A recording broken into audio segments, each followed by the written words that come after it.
క్రీస్తునందు అత్యంత దేవుని బిడలారా, ప్రభువైన క్రీస్తు నామములో మీ అందరికీ శుభములు తెలియజేస్తా ఉన్నాను. బాగున్నారా ప్రియులారా? కృపగలిగిన దేవుడు మనలను ప్రేమించి మన జీవితములు అనుగ్రహించిన ఈ శ్రేష్టమైన దినాన్ని బట్టి నేను దేవునికి కృతజ్ఞతలు చెల్లిస్తా ఉన్నాను. ప్రియులారా, బాగున్నారా? నేటి ఈ ఉదయకాల సమయంలో దేవుని మాటలను జ్ఞాపకం చేసుకుని ఉందామా? పరిశుద్ధ బైబిలు గ్రంథము నుండి 118వ కీర్తన మొదటి చరణాన్ని జ్ఞాపకం చేసుకుందాం. యెహోవా దయాళుడు, ఆయన కృప నిరంతరము నిలుచును, ఆయనకు కృతజ్ఞతాస్తుతులు చెల్లించుడి. దేవుని వాక్యము సెలవిస్తా ఉంది ప్రియులారా. ఈ మాటలో దేవుడు ఎంతో దయాళుడని కీర్తనకారుడు సెలవిస్తా ఉన్నాడు.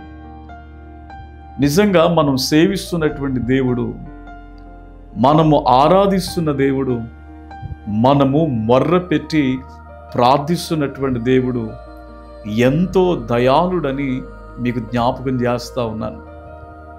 ఈ లోకంలో ప్రియులారా, మనుషులు మన మీద చూపించే దయ అంతంత మాత్రమే. కానీ దేవుని దయ, దయాళుడైనటువంటి దేవుని దయ మన జీవితంలో ఎన్నో గొప్ప కార్యాలను చేస్తూ ఉంది ప్రియులారా. మనందరికీ తెలుసును, యేసుక్రీస్తు ప్రభువారి లోకములోకి వచ్చినప్పుడు 10 మంది కుష్ఠరోగులు ప్రభు దగ్గరకు వచ్చి అంత దూరాన నిలిచి, ప్రభువా మీరు మమ్మల్ని స్వస్థపరచండి అని అడిగినప్పుడు యేసుక్రీస్తు ప్రభువారు వారిని స్వస్థపరిచినట్లుగా వాక్యములో మనం చూస్తూ ఉన్నాం. ఆ దినాల్లో కుష్ఠరోగులైనటువంటి వారిని తమ కుటుంబీకులే ఏమాత్రం దయ చూపించేవారు కాదు. సమాజం వారిని ఎంతో భయానకమైన చూపుతో చూస్తూ ఉండేది ప్రియులారా. వారు చాలా దూరంగా, ఊరికి బయట జీవిస్తున్నటువంటి విధానాలు నిజంగా మన హృదయాన్ని ఎంతో కలవరపరిచేవిగా ఉంచబడతాయి. కానీ దేవుడు ప్రభువారు వారి దగ్గర నిలిచి వారిని ముట్టి స్వస్థపరిచినట్లుగా వాక్యములో మనం చూస్తూ ఉన్నాం. ఆ దినాల్లో ఆ కుష్ఠరోగుల్ని ప్రియులారా సమాజము దయ చూపించలేదు, కానీ తమ కుటుంబీకులే ఏమాత్రం దయను కనపరచలేదు. కానీ ప్రభువైన యేసుక్రీస్తు వారు వారి పట్ల దయను చూపించి కనికరించి వారిని బాగు చేసినట్లుగా మనం చూస్తూ ఉంటున్నాం.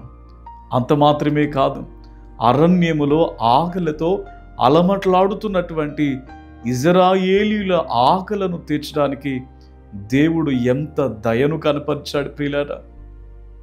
మరణకరమైన రోగముతో సావసిద్ధమైనటువంటి హిజ్కియా రాజు జీవితంలో 15 సంవత్సరాలు ఆయుష్ను అనుగ్రహించాడు. ఆ వ్యక్తి విషయంలో దేవుడు ఎంత దయను చూపించాడు. ఈ దినాన దేవుని దయ మనం కలుగున్నప్పుడు మన జీవితంలో ఉన్న ప్రతి అవసరత కూడా తీర్చబడుతుందని దేవుని సేవకునిగా మీకు తెలియజేస్తా ఉన్నాను. అయితే మనం చేయాల్సిన పని ఏంటో తెలుసా ప్రియులారా? వాక్య భాగములో మనం జ్ఞాపకం చేసుకున్నట్లయితే 1 పేతురు పత్రిక 2వ అధ్యాయములో 1 నుండి 3 వచనాలు ఇలాగున రాయబడి ఉన్నాయి. ప్రభువు దయాళుడని మీరు రుచి చూచి ఉన్న ఎడల సమస్తమైన దుష్టత్వమును, సమస్తమైన కపటమును, వేషధారణను, అసూయను, సమస్త దూషణ మాటలను మాని క్రొత్తగా జన్మించిన శిశువును పోలిన వారై నిర్మలమైన వాక్యమును పాల వలన రక్షణ విషయములో ఎదుగు నిమిత్తం ఆ పాలను అపేక్షించుడి. ప్రభువు దయాళుడని నీవు జ్ఞాపకం చేసుకున్నప్పుడు, నీవు రుచి చూచినప్పుడు, నీ జీవితంలో ఏదైతే ప్రభు వద్దు అంటున్నారో దాన్ని విడిచి ఉన్నప్పుడు ఆయన దయ నీ జీవితంలో కనపరచబడుతుంది.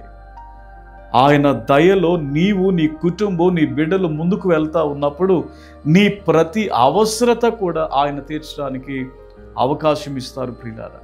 ఇదే నాన్న, నువ్వు ఏ అవసరతలో ఉన్నావో నాకు తెలియదు, కానీ దేవుని సేవకునిగా నీకు జ్ఞాపకం చేస్తున్నాను. నేను ప్రకటిస్తున్న ప్రభువుకి నీ అవసరత ఏమిటో తెలుసు. కనుక ఈ ఉదయకాల సమయంలో దయాళుడైనటువంటి దేవుని వైపు చూసి ప్రియులారా ఆయనకు ప్రార్థించినప్పుడు ఆయన నీ జీవితంలో తన కార్యం జరిగిస్తాడు.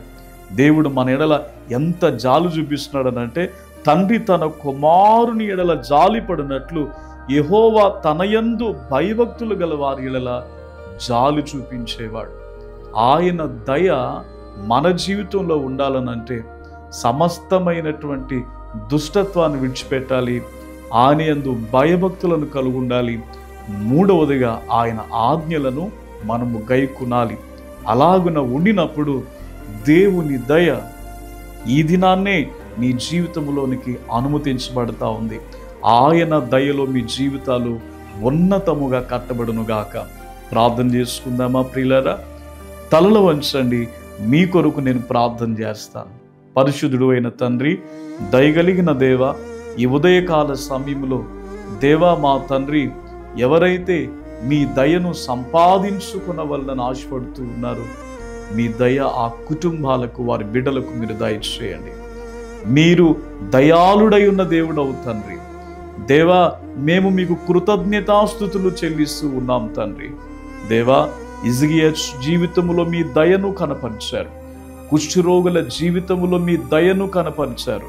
అరణ్యములో ఆకలితో ఉన్న ఇజ్రాయేలుల విషయములో మీ దయను కనపరిచారు. ఈ వాక్యాన్ని వింటున్న వారు ఏ అక్కరలో, ఏ అవసరతలో ఉన్నారో మీ దయను కనపరిచి వారి ప్రతి అవసరతను తీర్చుమని యేసయ్య నామం పేరిట ప్రార్థించి వేడుకొనుచున్నాం తండ్రి. ఆమెన్.